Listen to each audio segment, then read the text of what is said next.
Hello and welcome to Grinding Meeting number 49, Carbon Sequestration for Dummies.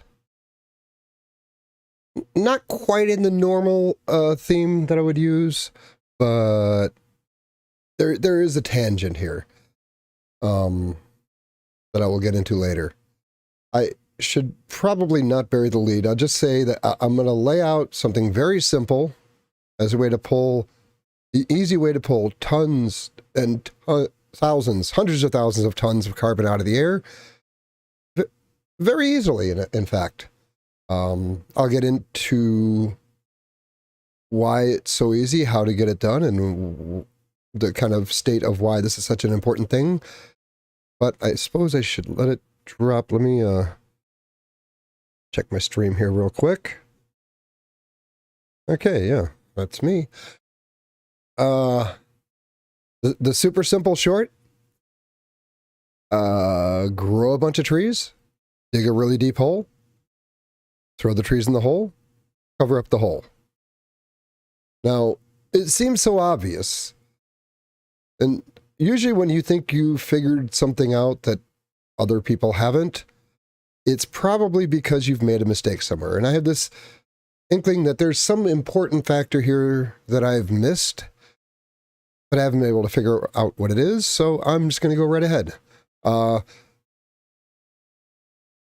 The best ideas for getting carbon out of the air right now are to build enormous machines that require a lot of energy that pull small amounts of carbon out of the air. It's dubious as to whether these devices could even be carbon neutral themselves, and even if they could be, they would have to run for a very long time just to make up for the carbon generated in their creation and the carbon generated by their use, as they're just pulling for the power grid unless they have their own nuclear reactor or an array of solar panels, or a wind farm, or something along those lines. They're still going to be using carbon to get carbon out of the air. And these things are fairly... to do much of anything, they would have to be pretty freaking huge. And the construction costs and all the carbon associated with transporting the stuff there and making the stuff, it would take you a long time if you ever were able to dig out of the carbon footprint of making these massive devices. And we also have this tendency to look at technology and better technology as the way of solving problems. The reason the burying of deliberately grown trees is so much more efficient is, other than the energy involved in digging the hole and cutting the trees down and dropping the trees in the hole, it doesn't, that's all the energy that's really required. Now, we sort of already have infrastructure that could be used in this. I was in commercial and newspaper printing for a little over 10 years.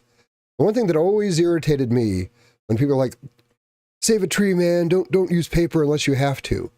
No one, or very few people realizing that the trees used to make paper were grown with the express purpose of turning them into paper. These are trees that would not have existed if not for the demand for paper. So that was always weird.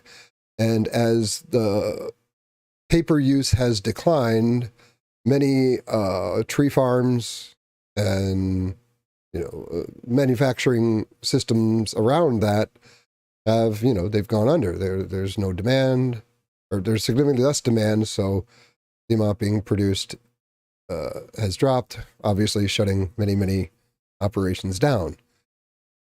Now, the most efficient way, I think, would be to find one of these places. Maybe it still has, a lot of the, what would you call it? Machinery and what you would need. And you basically start a giant tree farm in a place that was already adapted for growing trees. And the beauty of trees is maybe a lot of people don't know this. Like something like 99% of a tree is made from carbon that was pulled out of the air. It's literally a carbon sink that is natural technology that pulls carbon out of the air and puts it into a physical form. Now, when you burn them, a lot of that just goes back up in the atmosphere. And if you just chopped them down and laid them down, a lot of that would end up back in the atmosphere. But dropping them into a deep hole and then covering them up literally sequesters carbon. I know it seems ridiculous that, you know, the solution would be this simple, but with the ESG system, you know, then environmental, social governance, I might be getting the acronyms wrong, but basically companies have a score, and the score is based on how environmentally friendly their operations are. And a big part of that, and a lot of companies would love to try to achieve a carbon neutral status to where they are sequestering as much carbon as is released through their operations. This is, of course, almost impossible to achieve. And there are a lot of cheats involved where if you're doing certain things, it counts as if you're getting carbon out of the air. But there's really no way other than trees right now to get significant carbon out of the air. As I said, the giant devices that could be planned would be ridiculously inefficient compared to a tree, because a tree is powered by the sun. It's a solar-powered, organic, self-sustaining carbon sequestration unit. You don't really have to manage them. They're not like crops that you have to do a bunch of stuff for. The main energy expenditure would be, you know, planting the trees and harvesting the trees.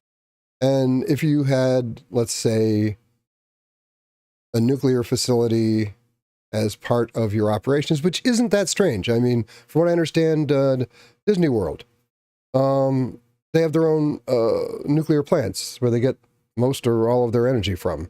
So you could literally have, you know, battery-powered electric machines that would harvest the trees using a nuclear reactor. So other than the carbon associated with building those machines and infrastructure, once you're in operation, your operation is almost entirely carbon neutral.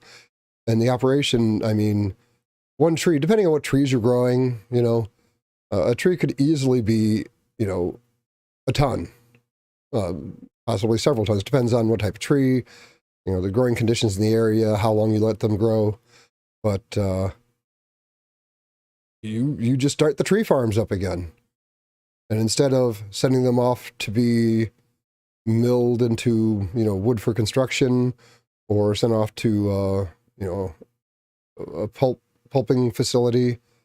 Oh my God, I remember there was a place I went, somewhere in the South, and they had a pulp factory in town, which, you know, turned the wood into paper, and there isn't a smell anything like that.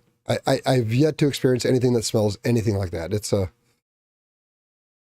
a smell so bad you can sort of taste it out of the air, and you don't even have to be there. You can just be driving through the area, and okay, sidetrack, but not going to be pulping it, but and this is, of course, also jobs. I thought I might be going a little bit longer on this, but it's such a simple concept, and there's so much interest in getting carbon out of the air right now, and, you know, many people. I don't want to weigh in on the political side so much, but if, you know, more carbon in the air is, you know, causes the climate to change faster, it's probably better if it doesn't. And if you're looking for ways to pull tons of carbon out of the air, you're not going to beat nature. Trees are literally the best at it. The only thing I could see is that maybe, you know, putting that many trees underground, you could actually cause, like, you know, it could ferment. It could actually, you know, generate heat, and, you know, something like that could happen.